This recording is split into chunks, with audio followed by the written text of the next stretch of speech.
Penetration ছিল না, হ্যাঁ, এবং ব্লেড মানে আমার কাছে ব্লেডের মতো মনে হচ্ছে একটা শার্প একটা কিছু ব্লেড টাইপের, এটা ছুরি না।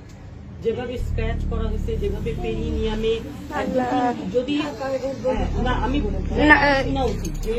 যদি কেউ যদি মানে পেনিট্রেশনও করতে চায় তাহলে তো ওটা ছেঁড়া বেড়া হয়ে যাবে, ছেঁড়া বেড়া কিছু ছিল না।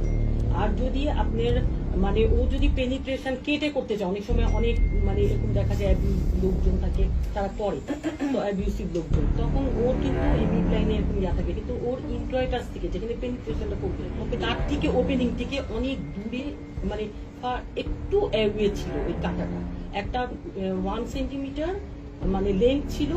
একটা 5 o'clock পজিশনে, যদি আমরা ওইভাবে ক্লক ওয়াইজ ধরি, এবং ডেপথটা 5 সেন্টিমিটার ছিল, এবং স্ক্র্যাচ মার্কগুলো জাস্ট হলো মানে একদম খুব গুছায়া একদম দুইটা একদম অ্যারিওলা, ব্রেস্টের যে অ্যারিওলা বরাবরই ওরকম স্ক্র্যাচ করা দুটা ব্রেস্টে। আর হলো যে আমি তো তখন মানে আমি কোনো ছেঁড়া বেড়া কিছু পাইনি, আমি জাস্ট